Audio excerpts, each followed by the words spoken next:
Hello and welcome to Senior Matters. I am Sharon and I am the Director of the Wareham Council on Aging, and I am really thrilled today to have in studio with me Corey Pickett and Mary Beth Waldron. They are from the Nutrition Department overseeing Meals on Wheels for Old Colony Elder Services. And today's topic, as you might have guessed, is Meals on Wheels. So thank you both for making time to come in today. I know how busy you are. You're welcome. I'm really glad to have you here. So thank you. Thanks for having us. Most people probably have an idea of what Meals on Wheels is, but for those who don't, could you just give us a brief overview of what the program is? Sure. Meals on Wheels, we're a state and federally funded program. We're one of the many programs that Old Colony Elder Services offers. The goal is to help keep individuals in their homes and independent for as long as possible in the community. We provide, through Meals on Wheels, at least one meal a day to our consumers. We serve the greater part of Plymouth County. We have 29 meal sites total. Wow. And we send out about 35 to 40,000 meals every month to people 60 and older, and qualifying individuals under 60. So there are some, you are open to serving some who qualify under 60, non-seniors. With certain insurance plans that approve the program. Oh, excellent. Yeah. Oh, those are some staggering numbers, more than I even expected. So who qualifies for this? I know that's a hard thing because no situation is exactly the same, but in general, who would qualify for this program? Do you have to be homebound? Can any senior take advantage of it, or what's the criteria? The criteria is you need to be 60 years or older, or you need to be 59 or younger, but with a qualifying health insurance program. Okay. That's basically the qualifications for that. So basically, if you had someone, say, someone who is homebound, who's married to someone who's not homebound, they both would qualify if they were over 60. So the spouse would have to sign up themselves. Being the spouse of somebody that qualifies doesn't automatically qualify you. You would have to sign up yourself. But there are some caregivers, not necessarily the spouse, that would qualify for a meal a day if their consumer is getting it. Oh, so it sounds like there's a lot of it's a lot of options. Options, that's the word I was looking for. Yeah. And so if someone's interested in starting Meals on Wheels service, how would they do that? What's the process like, and how would they start it? So what they would do is they would call Old Colony. That's how they would begin. And what they would do is if they currently have other services, then they would get in touch with their care manager, and then their care manager would take care of setting up the Meals on Wheels services for them. If they're new to Old Colony, then we would send them to Information and Referral Department, and the Information and Referral Department would collect their information, and they would have them set up with a care manager. The care manager would have to do a home visit, so the care manager would call the consumer and set up a home visit, and at that point, they would start the services once everything was all set up and in the system. So I don't know if you can really give me an exact answer to this, but in general, from the first phone call that a consumer makes, how long does it take on average before they're actually getting the meals into the home? It all depends on how quickly you can meet with your case manager. And for some meals, we have medically tailored meals for those that need them. We do need written approval from your doctor, so that can sometimes hold things up. But I would say anywhere from 3 to 5 business days. And if you need the food, we would make arrangements to help get you the food while we're still trying to get things officially set up. So It's always worth asking and calling. Yeah, absolutely. But that's actually much quicker than I thought. I figured it would take a couple of weeks at least. So Yeah. And like I said, it all depends on how quickly you can schedule with your case manager, and if you do need to get approval from your doctor, how quickly they respond to.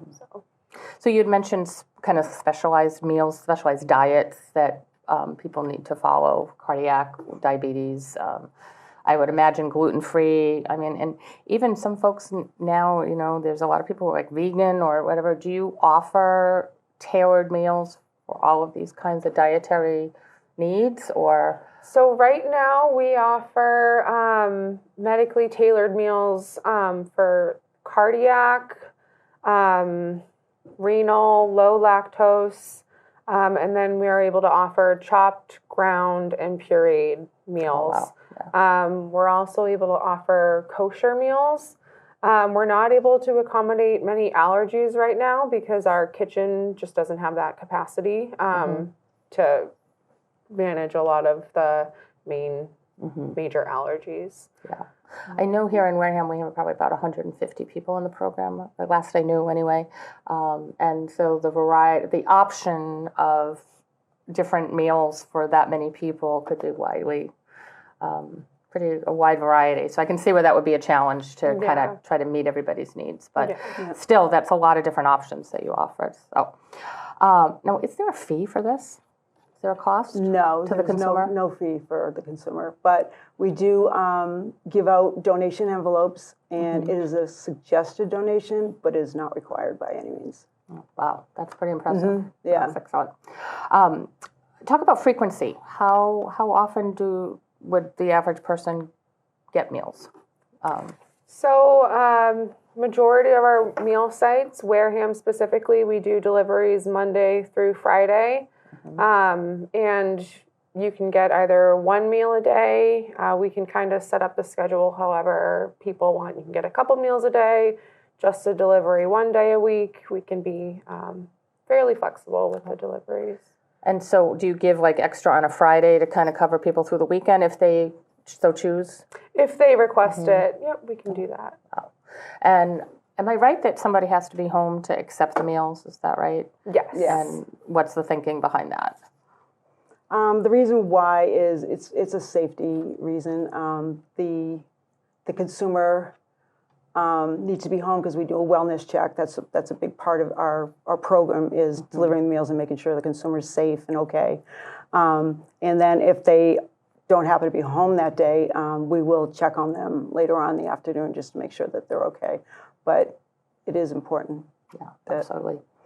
Yeah, and the drivers, are they, so I know, from personal experience working with the seniors here in Wareham, some folks have mobility challenges and it's hard for them to, get to the door and take the meals, especially if you're talking about several meals, and carry them. Do the drivers, are they allowed to go into the home, or do they have to just literally stand in the doorway and here you go, or how does that work? Typically, we don't want our drivers going into the homes. So for the most part, if somebody has mobility issues, we usually are able to arrange something with them to make sure the food gets into their fridge. Yeah, and most of the time it's the same drivers for each route. Typically, our drivers are all volunteers. So it's their own personal time. So sometimes there are days where it's not necessarily the same person, but we do have a lot of great volunteers that get to know the people on their route and show up every day to help out. So. Yeah, that is one of the wonderful things. So as a COA director, I'm only able to help the folks that either come into the building or call us. But your drivers, they're awesome. I mean, they've developed personal relationships with folks, but they've also come to me more than once and said, hey, I think so-and-so needs some help, or just kind of raised a flag where I can reach out and then we can try to just see if there's more that we could be doing. So it's kind of great to have an extra set of eyes for folks that I don't otherwise see. It's a good thing for us too. So The service is, you're able to stop and restart as needed if you go on vacation, if you go into the hospital or rehab or all of that. It's pretty flexible in that way. Yeah, you can just call OCS, call your care manager or the nutrition department, and we'll make sure that they're taken off, and then they could call, like if they're going to be out for an extended period of time, they can just call back and say, I'm home, and then it takes 2 days for us to get the meals back out because we have to order the food. But yeah, they can do whatever they need. Many times they can call their care manager and say that, I'm not going to be home on Thursday, and we can make sure that we take them off of that day. Okay. So it's not a problem at all. That's good. And the meals are delivered fresh, or are they frozen, or a mixture of both, or how does, are they freezer ready if they're not frozen? Yep, they're delivered chilled or frozen. Chilled or frozen, okay. And then all it is simply just putting them in a microwave. They're not for the oven, meant for the oven, or are they? Yes, they can go into the oven as well. They can? Yeah, wow. And there are instructions on top of the meal that is cellophane that will explain how long, and you can do it for either oven or microwave. Okay, great. And so I use my dad as an example for everything. So it's a good thing he never sees these shows. But he's 87, and